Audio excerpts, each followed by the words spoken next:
सभी किसान भाइयों को फार्मर टाइम्स चैनल में बहुत बहुत स्वागत है। तो किसान भाइयों, आज हम बात करने वाले हैं गेहूं के खेत की बुआई के लिए खेत की तैयारी कैसी करनी चाहिए जिससे आपका उत्पादन ज़्यादा हो और आपके जितने भी आप गेहूं बोएं उसको सारे के सारे अंकुरित हो जाएं। तो आज हम आपको इसके बारे में जानकारी देंगे। जैसा कि किसान भाइयों, आपकी हम गेहूं की अच्छी किस्मों और वैरायटी के बारे में जानकारी 3 वीडियो में दे चुके हैं। उसका लिंक मैं नीचे दे दूंगा और आप प्लेलिस्ट में जाके उसको देख सकते हैं आपको कौन सी गेहूं की वैरायटी बोना चाहते हैं। इसके साथ ही हम आज जानकारी देंगे कि आपको गेहूं के बुआई के लिए खेत की कैसे तैयारी करनी चाहिए, क्या करना चाहिए जिसको खेत में ज़्यादा रासायनिक न प्रयोग करना पड़े और आपका उत्पादन ज़्यादा हो।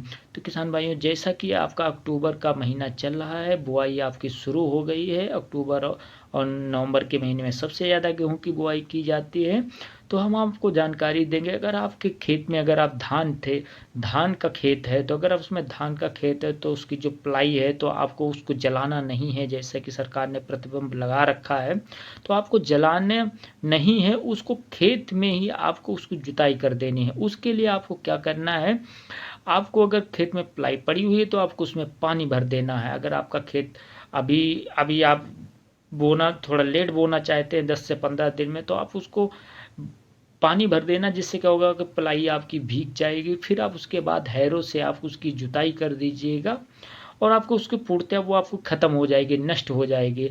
अगर उसके अलावा अगर दूसरे खेत है, आपका सोयाबीन का खेत है, अदर चीज़ों का खेत है, तो अगर उसमें आपका खरपतवार है तो आपको खरपतवार के लिए किसी रासायनिक का प्रयोग नहीं करना है। रासायनिक का प्रयोग करने से आपकी जो उर्वरक क्षमता होती है वो आपकी ख़त्म हो जाती है, जो आपके खरपतवार नष्ट वाले होते हैं। आप उससे अच्छा होता है आपके रासायनिक प्रयोग न करके आप उस खेत की हैरों से 1 से 2 बार आपकी जुताई कर दीजिए, आपका पूर्णतः खर नष्ट हो जाएगा।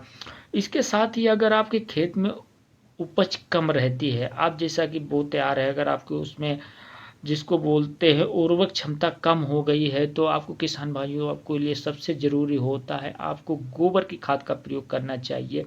आपको प्रति एकड़ के हिसाब से आपका 3 से 4 ट्राली, आपका जो ट्रैक्टर की ट्राली होता है, गोबर का उपयोग करना चाहिए। अगर आपके पास गोबर की खाद नहीं उपलब्ध है, तो अगर अगर आपके आसपास चीनी मिल जो होते हैं जिसमें गन्ने की पेराई होती है, तो उसमें से जो उसका अवशिष्ट निकलता है, जिसे हम माई भी बोलते हैं, हमारे भाषा में तो माई बोली जाती है, उसके साथ ही जो उसकी गंदगी निकलती है वो लोग उसको बाहर, कभी कभी आपने देखा होगा उसको बाहर डाल देते। अगर बाहर नहीं डालते हैं तो आप देखना ब्लैक रूप में आपको दिखेगी।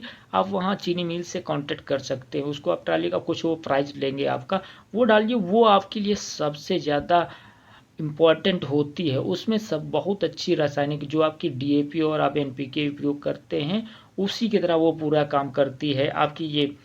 तो अब इसका प्रयोग करके आपको खेत की जुताई करके अभी से खेत को तैयार कर लेना चाहिए, और जिससे आपको क्या होगा, आपकी बुआई के टाइम में आपका अच्छे से खेत तैयार हो जाएगा, तो आप बुआई कर सकते हैं। तो इसी के साथ वीडियो को समाप्त करते हैं। अगर चैनल पर नए हैं तो चैनल को सब्सक्राइब कीजिए, वीडियो को लाइक